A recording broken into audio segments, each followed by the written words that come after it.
Hello friends, आज इस video में हम बात करेंगे पशुओं में यूज़ किए जाने वाले इंजेक्शन नोविजेक के बारे में कि इस इंजेक्शन को पशुओं में किन किन बीमारियों में हम यूज़ कर सकते हैं, इसको किस प्रकार से हम दे सकते हैं, कितनी मात्रा में इसको देना चाहिए।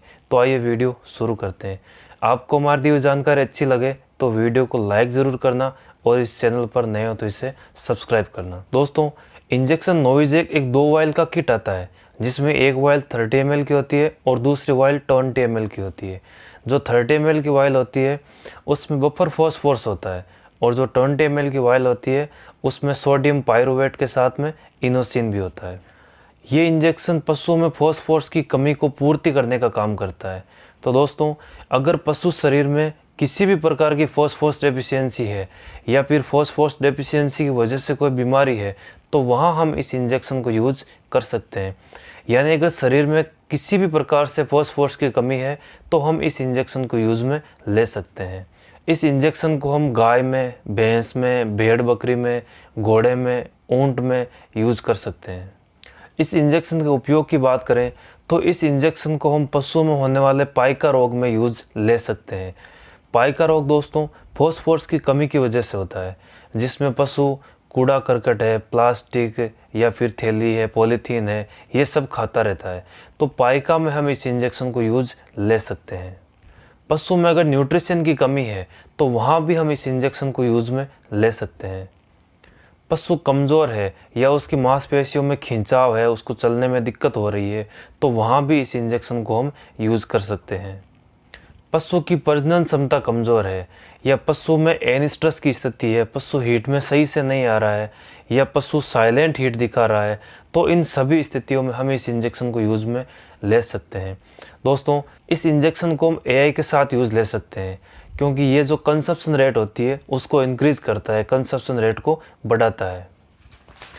इसके अलावा इससे हम मेटाबॉलिक डिसऑर्डर होते हैं जैसे कीटोसिस है या मिल्क फीवर है, इन सभी में सपोर्टिव थेरेपी के रूप में इस इंजेक्शन को यूज़ में ले सकते हैं। इस इंजेक्शन को हीमोग्लोबिनूरिया यानी जिसमें हीमोग्लोबिन टूटकर पेशाब के साथ बाहर आता है, यानी रक्त है जो पेशाब के साथ बाहर आने लग जाता है, पेशाब में खून आने लग जाता है, तो उस स्थिति में भी इस इंजेक्शन को यूज़ में लिया जाता है। ज़्यादा दूध देने वाले पशुओं में उत्पादन में सुधार लाने के लिए भी हम इस इंजेक्शन को उपयोग में ले सकते हैं। रेस में काम में लिए जाने वाले घोड़े या फिर जो फाइटर बुल होते हैं या स्पोर्ट्स में जो एनिमल्स काम में लिए जाते हैं, उनकी मसल्स को मजबूत बनाने के लिए भी हम इस इंजेक्शन को उपयोग में लेते हैं। ये तो बात हो गई कि इसको किन किन बीमारियों में हम यूज़ करते हैं। आगे हम बात करेंगे कि इसको किस प्रकार यूज़ किया जाता है और कितनी मात्रा में इसे देना चाहिए। तो दोस्तों, हमने पहले बताया था कि इसकी 2 वायल होती है, तो इसको जब हम यूज़ करते हैं तो वायल ए और वायल बी दोनों को एक साथ मिक्सअप करके बढ़िया हिला लेना है। इसके बाद हम इसे इंट्रावीनस भी दे सकते हैं, इंट्रामस्कुलर भी दे सकते हैं और सबकट भी दे सकते हैं।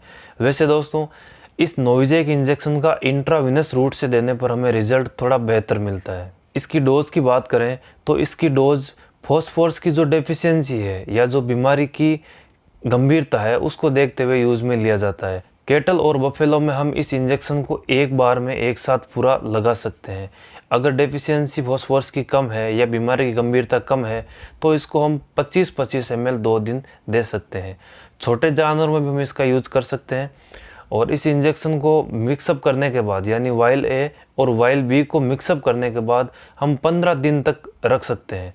इसको रखते समय हमें ध्यान में रखना है कि इसको गर्म स्थान पर नहीं रखना है और सीधा धूप में नहीं रखना है, नहीं तो ये ख़राब हो जाएगा। दोस्तों, इस इंजेक्शन को हम प्रेगनेंसी में भी यूज़ कर सकते हैं क्योंकि ये इंजेक्शन प्रेगनेंसी के सारे स्टेज में बिल्कुल सेफ़ है।